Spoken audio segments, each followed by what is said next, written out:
আমার এখানে পরিষ্কার জামা কাপড় মেলা, পুরো বারান্দা এখানে মাটিতে ভর্তি করেছে, পুরো বারান্দা। কে করেছে এগুলো? হ্যাঁ, পদুতে বেড়েছে। Good morning everyone, welcome back to my channel, to a new blog. দুদিন ব্লগ যায়নি বিকজ ভিডিও করে ওঠার সময় হয়নি। সামার ভ্যাকেশনে বাচ্চাদেরকে নিয়ে সব কাজকর্ম সেরে it's difficult, it's very difficult. দুদিন হয়নি, আজকে আবার ভিডিও হচ্ছে, কালকে আবার ব্লগ যাবে নর্মাল টাইমিংয়ে। তোমরা সবাই গরমে কেমন আছো বলো? It's becoming so difficult, so difficult, মানে একদম পারা যাচ্ছে না, ভীষণ কষ্ট হচ্ছে প্রত্যেকের। কত এসি চালিয়ে চালিয়ে ঘরের মধ্যে বসে থাকা যায়, তাই না? সম্ভব না সেটা। আর বাচ্চারা যেমন কষ্ট পাচ্ছে, আমাদের বড়দের কষ্ট হচ্ছে, সব কিছু মিলিয়ে একটা পুরো হ্যাফাজার্ড হয়ে রয়েছে। যাই হোক, কোনো জিনিসটাকেই তো উই ক্যানট ইগনোর। গরমও থাকবে, গরমও সহ্য করতে হবে, কষ্টও হবে, কষ্টও সহ্য করতে হবে।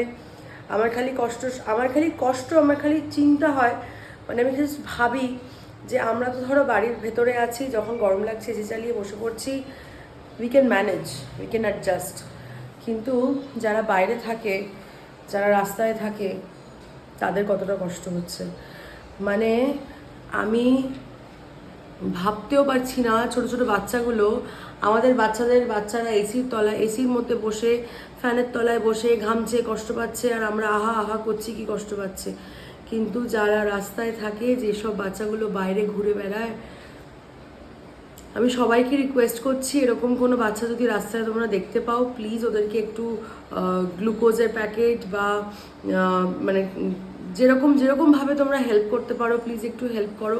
আমি যখনই বাইরে যাই, এরকম কোনো বাচ্চাকে দেখলে, আমাদের এখানে ছোটো ছোটো বাটার মিল্কের প্যাকেট পাওয়া যায়, এরকম ছোটো ছোটো প্যাকেট স্যাশের মতন, সেরকম কিনে, কি হয়েছে না ফোন মামা, সেরকম করে কিনে বাচ্চাদেরকে হেল্প করো, বাচ্চাদেরকে খাওয়াও। রাস্তায় যেসব পেটসরা, যেসব কুকুররা ঘুরে বেড়ায়, যেসব প্রাণীরা ঘুরে বেড়ায়, তাদেরকে একটু জল দাও। বিশ্বাস করো, আমরা অনেক ভালো আছি, কিন্তু যেই সব প্রাণগুলো বাইরে ঘুরে বেড়াচ্ছে, তাদের অনেক কষ্ট, অনেক। তারা চাইলেই এসি অন করতে পারে না, তারা চাইলেই ফ্যান চালিয়ে বসে পড়তে পারে না। So it's really very difficult for them, তাই না?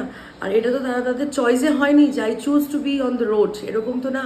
এটা ওদের ভাগ্যবশত ওরকমভাবে মানে থাকতে হয়, ওদের কোনো অপশন নেই। তা আমি যখন যেরকমভাবে পারি হেল্প করি। এই অভ্যেসটা আমি আমার বাবার কাছ থেকে পেয়েছি। আমার বাবাকে চিরটা কাল দেখে এসেছি, চিরটা কাল, যে কীরকমভাবে বাবা রাস্তায় যারা থাকতো, যারা ঘুরে বেড়াতো, তাদেরকে হেল্প করতে। আর আমিও ঠিক সেই রকমটাই শিখেছি বাবার থেকে। বাবা শিখিয়েছে রাদার। আমার ভীষণ ভাল লাগে ওরকম বাচ্চাদেরকে হেল্প করতে। ওদেরকে সবসময় টাকা দিয়েই যে হেল্প করতে হয়, একদমই না। একটা বিস্কিটের প্যাকেট কিনে দাও, একটা জলের বোতল কিনে দাও, এনাফ ফর দেম। সেই যে একটা স্যাটিসফ্যাকশন, আর সেই যে একটা আশীর্বাদ পাওয়া যায় না, অনেক শান্তি দেয় ভেতরটা, অনেক। তোমরা যেরকমভাবে পারবে, আশেপাশে বাচ্চাগুলোকে যদি দেখো এরকম রাস্তায় ঘুরে বেড়াচ্ছে, একটা গ্লুকোজের প্যাকেট বা একটা বিস্কিটের প্যাকেট, একটু জল একটুখানি কিনে দিও, তাহলে ওরাও একটু শান্তিতে বাঁচতে পারে না? ওদেরও তো অধিকার আছে বলো শান্তিতে একটু বাঁচার। আমার খুব মনটা খারাপ লাগে ওদের জন্য। তো ঠিক আছে, চলো অন দিস নোট আজকের দিনটা স্টার্ট করা যাক। ভীষণ গরম, সকাল থেকে মার সাথে কলকাতায় কথা হচ্ছে, নানির সাথে কথা হচ্ছে, বাড়িতে কারেন্ট নেই। তো যারা প্রবলেম হয়েছে সকালে ওদের কানেকশনের, শুধু আমাদের বাড়িটাতেই প্রবলেমটা হয়েছে। তো এখন মাকে এক্ষুনি ফোন করলাম, ফোন করে আপডেট পেলাম যে কারেন্টের ওখান থেকে সিইসি থেকে দাদারা এসছেন, তারা সব দেখছেন, দেখে এখন দেখা যাক কী হয়। মার বাবা একটু বেরিয়েছে কাজে, চলে আসবে, বেশিক্ষণ লাগবে না। এই গরমে বেরোনো is a difficult thing, very difficult. তো যাই হোক, বেরোতে হতোই, কাজ থাকলে তো বেরোতে হবেই, কিছু করার নেই। গনুর বাবা আজকে সকালবেলা, গনুর পাপা আজকে সকালবেলা 4:30-তে বেরিয়েছে। ও গেছে ওড়িশা দুদিনের জন্য, ওখানে থাকবে, কাজ আছে। তো সেই নিয়ে এখন আর এক চিন্তা আবার শুরু হলো। সারাদিন রাস্তায় বাইরে ঘুরতে হয়, সব মানে ইম্পোর্টারদের সাথে দেখা করতে হয়, তো ওইটা আর একটা টেনশন। যাই হোক, আলতাফ ভাইয়া আছে ওর সাথে, দুজন মিলে গেছে গাড়িতে, অন রোড গেছে। দুদিন লাগবে, দুদিন পরে আসবে। আমি সেই তখন থেকেই অলমোস্ট জাগা। মা ব্রেকফাস্ট করে দিয়ে গেছে, ডিম পাউরুটি, আমাদের পাতি বাঙালির ডিম পাউরুটি খাবো। আর গনুকে আর গুনগুনকেও দিয়েছি, ওদের এখন নতুন হয়েছে, একা খাবে, তো খাচ্ছে একা, যতটা খাওয়া যাক। কালকেও বেশ সুন্দর বসে একা একা খেয়েছিল। Good morning, good morning. এখানে তোমারও একটা আছে, তাই জন্য এত বড়। তুমি তো ওইটাই ফিনিশ করোনি এখনো, 1 বাইট দিয়ে বসে আছো। খাও। হ্যাঁ 1 আছে তোমার আর 3 আমার। গুনগুন ভালো, খাও। গনু গুড মর্নিং, ইয়ানি খাও। মর্নিং। কি করছিস তোরা? বাসন রাখা ঝুড়ি নিয়ে এসে ওর মধ্যে বসে, যদি পা কেটে যায় না মাম্মা কোনোভাবে ইঞ্জেকশন নিতে যেতে হবে কিন্তু, বলে দিলাম। কোনোভাবে যদি কোনো জায়গায় খোঁচা লেগে যদি পাটা কেটে যায়, ইঞ্জেকশন নিতে হবে বলে দিচ্ছি।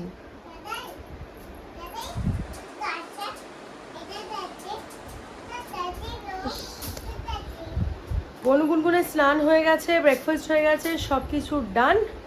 আমি এবার একটু চুপ করে বসি 5 মিনিট, 5-7 মিনিট একটু বসি, 5-7 মিনিট একটু বসে তারপর আমি যাব ওদের খাবার বসাতে, খিচুড়ি বসাতে। তো কালকে মা ডাল ভাত ম্যাক্সিমামটাই আছে, যেটা করে রেখেছিল, মানে করে রেখেছিল ইন দ্য সেন্স করা ছিল, মা একটু বেশি করেই করেছিল, কারণ জানতো আজকে বেরোনোর আছে মার। তো যেই কারণে মাকে এসে একটা কিছু ভাজা ঠাজা করে দিলেই হয়ে যাবে। আমি একটু আলু অর্ডার করব এখন, এতে কী বলে ইনস্টামার্টে, কেটে একবার যাক, একটু আলু অর্ডার করতে হবে, আলু বাড়ন্ত। আর হয়ে গেলে আলুটা আসলে আমি ওদের ওই জন্যে 5 মিনিট একটু বসবো ওদের, তাহলে এটা খিচুড়িটা বসিয়ে দেবো, তাহলে মার আর এসে আর কোনো ঝামেলা থাকবে না। এই নোংরা খাটে তুলবে না, খাটে তুলবে না, একদম খাটে তুলবে না। তো সেই জন্য হ্যাঁ দিচ্ছি, তো সেই জন্য একটু ওয়েট করি, একটু 5 মিনিট বসি। আমার নাম্বার এক্ষুনি চলে গেল, সব কাজকর্ম সেরে সব হয়ে গেছে। তোমাদের অনেকেরই মনে হয় যে আমি শুধু শুধু কেন বলি যে গরমের ছুটিতে আমরা পাগল হয়ে যাচ্ছি, গরমের ছুটিতে আমরা পাচ্ছি না। এই দুজন চুপচাপ এতক্ষণ খেলছিল বেশ অনেকক্ষণ, আমি ঘরে বসে কাজ করছিলাম। আমাকে সাডেনলি মা ডেকেছে, ডেকে দেখাচ্ছে কি ঘটনা ঘটেছে, কি ঘটনা ঘটেছে সবাই দেখো। এই মায়ের তুলসী তলা থেকে মাটি তুলে সব ওখান থেকে খুঁড়ে নিয়ে আমার এখানে পরিষ্কার জামা কাপড় মেলা, পুরো বারান্দা এখানে মাটিতে ভর্তি করেছে, পুরো বারান্দা। কে করেছে এগুলো? কেন করেছো? এটা কিরকম খেলা? হ্যাঁ বেবি সারা গা মাথা, তোদের সারা গা মাথা ভর্তি হয়েছে।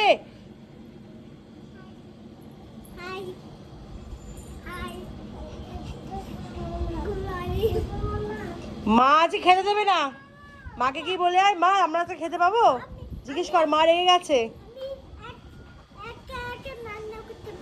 ও মা আমি ওকে বললাম মা রেগে গেছে আজকে, মা আমাদের কাউকে খেতে দেবে না। আমার ছেলে বললো আমি একা একা রান্না করতে পারি।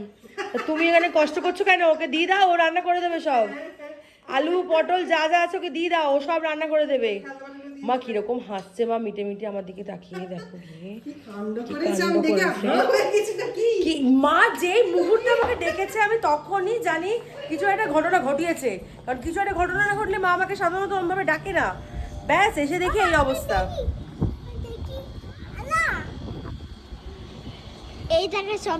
এই দেখো সবাই কে করেছে এটা, এটা কে করেছে, কেন করেছো? গুনগুনকে খাইয়ে ঘুম পাড়িয়ে দিলাম, এখন বাজে 3টে। ওদেরকে একবার ছেড়ে দিলে, খাওয়া হয়ে যাওয়ার পরে একবার ওদেরকে ছেড়ে দিলে ওরা আর ঘুমতো না। আজকে অনেক সকালে দুজনে ঘুম থেকে উঠেছে, প্রায় 7টা 7:30 থেকে সব যাওয়া। ঘুম পাড়িয়ে দিলাম, কারণ বিকেলে একটু মামির বাড়ি যাওয়ার ইচ্ছা আছে, গরম ছুটি পড়ে গেছে, অনেকদিন দেখা হয় না, যাওয়া হয় না। এবার যদি দুপুরবেলা ঘুমোয় তাহলে না সন্ধ্যেবেলাটা ফ্রেশ থাকে, তাহলে বেরোনো যায়, আর না হলে কোথাও বেরোনো যায় না, কারণ খাওয়ার টাইম হয়ে যায়, খিদে পেয়ে যায়, ক্র্যাঙ্কি হয়ে যায়, ওই জন্য তখন তাড়াতাড়ি করে খাইয়ে ঘুম পাড়িয়ে দিতে হয় বলে কোথাও একটু বসা যায় না। যেই কারণে আজকে ঘুম পাড়ানোটা খুব দরকার ছিল। তো মা বলে ওরা যখন দুপুরবেলা ঘুমিয়ে নিচ্ছে আজকে ফ্রেশ হয়ে, তাহলে আজকে ওবেলা একটু মামির বাড়ি গিয়ে ঘুরে আসবো। চলো, মার বাবার খাওয়া হয়ে গেছে, ওরা খেতে বসে গেছে, গিয়ে তখনই মুখ ধোয়াতে নিয়ে গিয়ে দেখলাম ওরা মা বাবা খাচ্ছে। তো ভালো হয়েছে, মা বাবা খেয়ে নিয়েছে, এবার আমি গিয়ে বসবো, খাবো। ঘড়িতে বাজে এখন পুরো 6টা। আমি গনু আর গুনগুন ফুল অন ঘুমিয়ে উঠলাম। আজকে বললাম অনেক সকালে সবাই উঠে পড়েছে, গনু গুনগুন দুজনেই অনেক সকালে উঠে পড়েছিল। যথারীতি আমারও ঘুমটা ভেঙেছিল। ভালো করে ফ্যানটা একদম অফ করা যাচ্ছে না। হ্যাঁ, যদি একটু সাউন্ড হয় প্লিজ একটু সাউন্ড শুনে নিও, কারণ ফ্যান অন করে 1 মিনিটের জন্য বসা যাচ্ছে না। আমরা তিনজনে সুন্দর ঘুম টুম দিয়ে উঠলাম। উঠে ওরা দুজন দুধু খেলো, দুধু খেয়ে এখন গেল বাইরে। মা উঠে গেছে, দেখতে পেয়েছে, মানে বুঝতে পেরেছে, তো বেরিয়ে গেল ওরা বাইরে। আমি এখন তাড়াতাড়ি করে সব কাজগুলো সারবো, দিয়ে আমরা যাব মামির বাড়ি। সবাই আমরা রেডি হয়ে গেছি। আর পারছি না গরমে, একদম যেতে ইচ্ছে করছে না। করছে না ইন দ্য সেন্স একদম না, জামা কাপড় পরে কোথাও বেরোতে ইচ্ছে করে না, সঙ্গে সঙ্গে জামাটা ভিজে যায় সঙ্গে সঙ্গে। আর আমার প্রত্যেক দিন রীতিমতন মোটামুটি 3বার স্নান হয়ে যায়, একবার সকালে, একবার দুপুরের দিকে বিকেলটা, একবার রাত্রিবেলা শুতে যাওয়ার আগে। এইটাও এফেক্টটা বেরোবে আস্তে আস্তে, কলকাতা গেলে তারপর বেরোবে, ওয়েদারটা চেঞ্জ হবে তারপর বেরোবে। চলো সবাই রেডি, বাচ্চারা রেডি। উফ বাবা, যুদ্ধ, কোথাও বেরোনো তো না, আমিও রেডি। কোলে নিচ্ছি, কেন কাঁদছো? কি হয়েছে? বাবা কি করেছে? বাবা কিরকম করেছে? বাবাকে বলছে? তুমি বাবাকে বলেছো যাবে না? আমাদেরকে কে নিয়ে যাবে? কি করে যাবো একা একা? বাবা তো গাড়িটা চালাবে। আমি, ও তুমি গাড়ি চালাবে? হয়েছে। তুই কাঁদছিস কেন? কি করেছে বাবা? কি করেছে তোমাকে?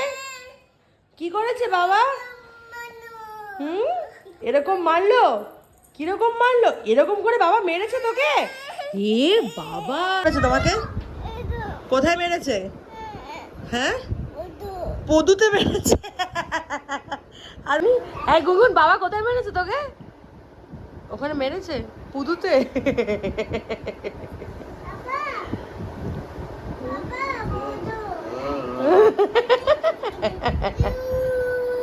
এই দেখো দাদা গাড়িতে বসে আছে, আমরা এসছি কোথায় গুনগুন? রোল নিতে। হ্যাঁ হ্যাঁ,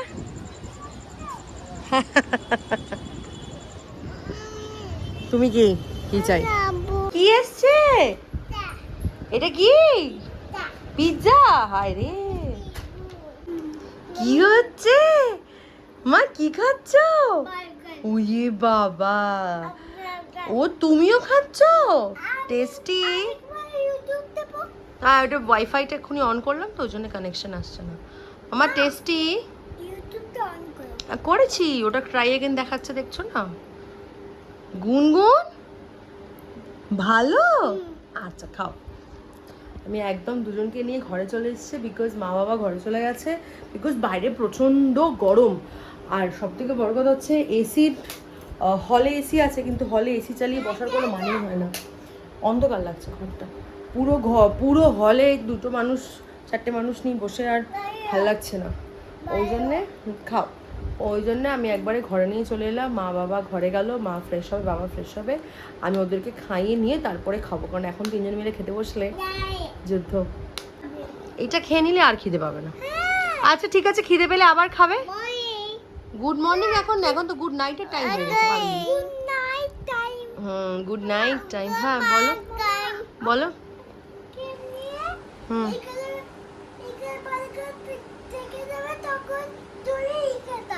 আচ্ছা ঠিক আছে, ওকে, ওদিকে জায়গা থাকবে তো আমি তখন দুধ দেবো।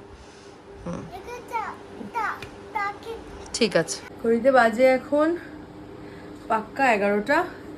আমার বাচ্চা কাচ্চাদের খাওয়া হয়ে গেছে। কি খেয়েছে মামা? Good night. Good night guys হয়নি এখনো, খাওয়া দাওয়া সব হয়ে গেছে সবার। গনুর পাপার সাথে কথা বলা হয়ে গেছে, মনটা একদম ভালো নেই, বলছে, ফোন করে বলছে তুমি কখন আসবে? আসলে যতই হোক সারাদিন দেখতে না পেলেও রাত্রিবেলা হয়তো এক সময় ওরা ঘুমিয়ে পড়ে, তারপর ওর ম্যাক্সিমাম দিনই তাই হয়, বা সন্ধেবেলা দেখা হয়, রাত্রিবেলাটা দেখাটা হয় না, কিন্তু সকালে ঘুম থেকে উঠে পাপার সাথে দেখাটা হবেই, মানে তখনই যত আদর। স্কিপ করো। যখন ওই সকালটুকুটা খুলে দিলাম, তো আবার আটকে দিয়েছিস কেন? খোলো। হ্যাঁ তুমি পারো না, তো ওখান থেকে খোলো, ওখান দিয়ে খোলো। তো যেই কারণে দেখাটা হয়নি তো আজকে সকালবেলা, নালে কিন্তু খুব একটা পাপা আবার করে না। যাই হোক, পাপার সাথে ফোনে কথা হয়েছে, পাপা কথা বলেছে, পাপাকে ফোন করেই বলছে তুমি কখন আসবে। তো দুদিন লাগবে পাপার আসতে। আজকে রাত্রিবেলা আমি ওই জন্য বলেছি ওকে আর আলাদা করে বিছানায় শোয়াবো না, বিছানায় নিয়ে মানে ওর বেডটায় আর শোয়াবো না, একসাথে শুয়ে পড়বো, কারণ 3 জন তো হয়ে যাবে, ছাড়া অসুবিধা হবে না বিছানায়। তো সবার আমাদের মনটা খারাপ, ভাল লাগছে না পাপাকে ছাড়া। আজকের দিনটা এরমভাবেই কাটলো, মজা করেই কাটলো। আজকের ব্লগটাও তাও এতটুকুই থাক। দেখা হচ্ছে আবার কালকে একটা নতুন ব্লগ নিয়ে। সবাই তোমরা খুব ভালো থেকো, সুস্থ থেকো। মামা গুড নাইট করে দাও। Good night, guys. Good night guys, Good night, guys. Good night guys, good night guys.